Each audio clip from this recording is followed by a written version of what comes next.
Do you mind my It's like, I noticed you've written like 3 episodes? So far I've written Roswell? Yes. I mean, I kind of write them all. So far I'm writing my 3rd right now. Yeah. Okay. Are you, so which, the 13th episode? No, sorry, the 4th right now. Yeah. I wrote the pilot. I wrote episode 2. I wrote episode 6. I'm writing episode 9 and episode 13. Okay. Yeah. So you know where it's going, and so we need to get your... I've also written the 6th act of the series finale because I woke up one night in the middle of the night at 5 a.m. and was like, I know where this is going. I gotta write it down. Yeah, this is the first pilot I've written that's gotten produced, so it was super exciting. But yeah, it's a nice show.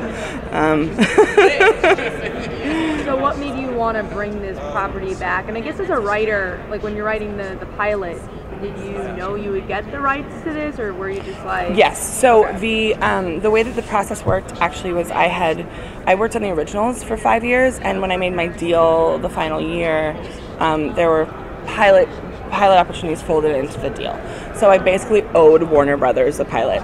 And they called me and they said, you know, Amblin has the rights to Roswell. Would you be interested? And I said no. I had just done, you know, a bunch of the originals, and I really was, I wanted to tell stories about something other than supernatural romance. But Julie Pleck, who has been my mentor and my friend for a really long time, said, go in and pitch them the version that you would want to make. And she said, you know, maybe they pick it up, they probably won't, but at least now they'll know the kind of stuff that you want to do, and they won't come to you with something you wouldn't want to do again. I went in and I pitched a version where they're adults, and it's led by a woman of color, and it is very much rooted in 2018 and what we are facing today as a country. And I really expected them to be like, thanks so much, we're going to do a teen high school drama. But they didn't. They really embraced my vision to do something different. So it's really, really exciting. So yeah, we already had the rights when I wrote the pilot. I went in and I pitched it before I actually wrote it. The way that it works is sort of they buy the pitch, then you write the pilot, then they green light to actually shoot the pilot. And it was actually very funny because in the process of writing it, Nathan and I have been friends for a long time, and in the process of writing it, I was like, man, I need an actor to read this and like tell me what they thought. And he was the first person that read it, and here we are. And that was a total accident, so it was very fun. And did you watch the original show? I watched the original show when it was on, when I was a kid. I watched it again, remember when Netflix was DVDs? I watched it, I got the DVDs in my college dorm and watched it. My sophomore year of college, I spent the entire year locked in a room watching TV, and I was like, I think I want to be a TV writer.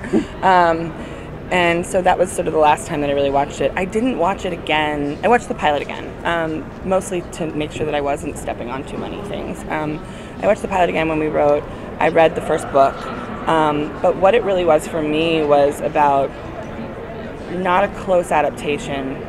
If you're expecting to see the same sort of plot lines, going to be disappointed, or maybe not disappointed. Maybe that's the wrong word to use. But I took what I felt was the core of each character. For Max, I think it was his decency and his moral compass and his romance. For Isabel, I thought it was her sharp tongue and this sort of facade that she puts out about who she is because she's holding a secret.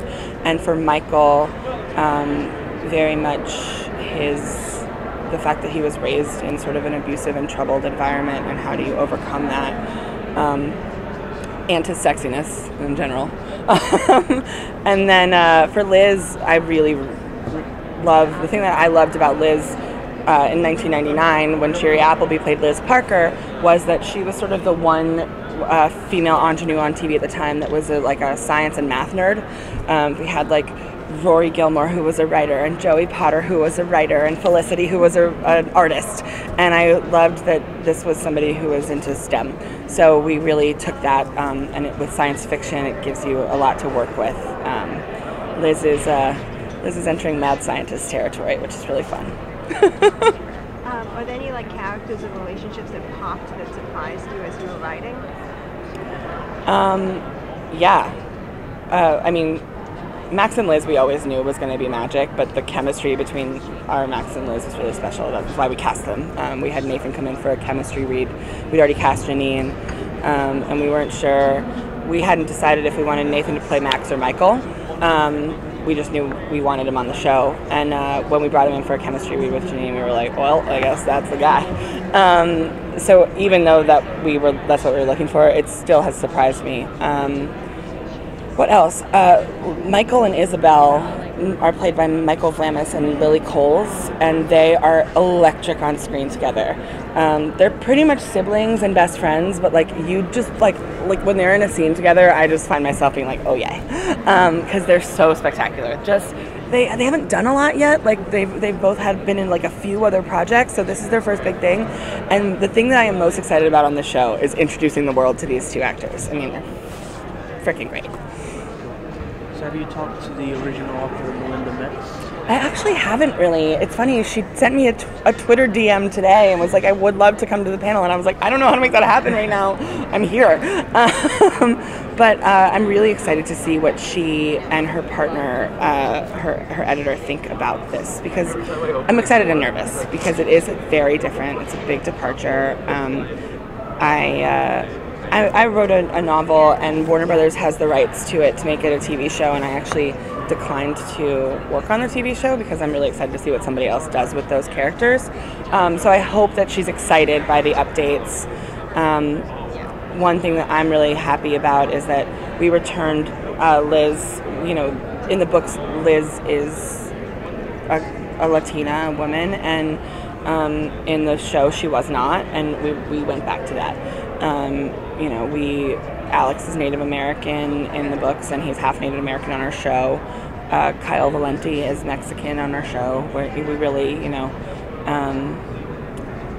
with all due respect and all of the love in the world to the WB of 1999, it was a very white time. Yeah. And I did love it. I mean, it would really, I've got Dawson's, the posters on my office wall right now are Dawson's Creek, Gilmore Girls, and Felicity. So I say this with a lot of love and respect, but I'm really excited to update this for a different time and different people. And I think that's important. What do you think it is about New Mexico and the atmosphere there that makes it so apt for science fiction? I mean, I don't know, but like, there's an electricity in the air there. We're filming in Santa Fe, and we all love it. I mean, I don't think Nathan's ever leaving New Mexico now. He's so happy there. There's a thunderstorm every day at 4 p.m. So there's like miles and miles and miles of sky. I mean, I posted on Instagram the other day, and I was like, you think you've seen the sky, and then you move to Santa Fe. It's just unbelievable. And I think that there's something about the nature of that feeling, of that sort of just makes you feel less alone. You can see the Milky Way at night. Yeah. It's you incredible. See stars you can't see. I mean, and, you know, apparently a UFO crashed there, so. Well, you know, you think like something had to. Yeah, there's a lot of spirituality, and that I think lends itself to the idea that we're not alone. So it's been an interesting experience for sure. And Shiri Appleby is going to be directing. Yeah, she gets to New Mexico, I think, in 2 weeks. She arrives right before Halloween. And how did that process come to be? I called her. And so I saw an Us Weekly article where they asked her about the reboot, and she was like, "Yeah, cool. I hope I get to direct." And I was like, "Really?" And I called her. It was funny because I've actually known Shiri for a while through mutual friends. I've interviewed her before because I used to be a journalist. I used to sit on that side of the table. And when she was on Life Unexpected, that was my first year as a journalist. So I used to travel up to Vancouver all the time and interview her on set. And through Britt Robertson, I still kind of have, interacted with her a bit. So I gave her a call, and I left her a voicemail, and I was like, "Hey, this is Carina. Do you want to talk about directing?" And she called me back. She was like, "Yes, when? Let's do this." And it was funny because it was right after the final season of Unreal had just gotten all posted on Hulu. So I had literally spent like an entire Sunday just like watching Shiri, and then the phone rings and she's like, "Hey, it's Shiri Appleby," and I was like, "Yeah, no, I know your voice. I'm watching you right now." but yeah, I'm really excited to have her. She's been really lovely and very supportive. Honestly, the entire cast has been incredibly supportive. Brendan Fair has offered to show me around Santa Fe like 100 times, and I haven't actually said yes yet because I'm like scared because he was like the guy in 1999. Jason watched the pilot and was super, super complimentary. I don't know if he really loved it, but he said he did. And Nick West is a friend of mine, so it's been really nice to have the support of a lot of people that were involved. Because I was a big fan, and it's not about replacing anything or about bettering anything. It's about an adaptation and a change, and I'm really excited about it. Thank you. Thank you.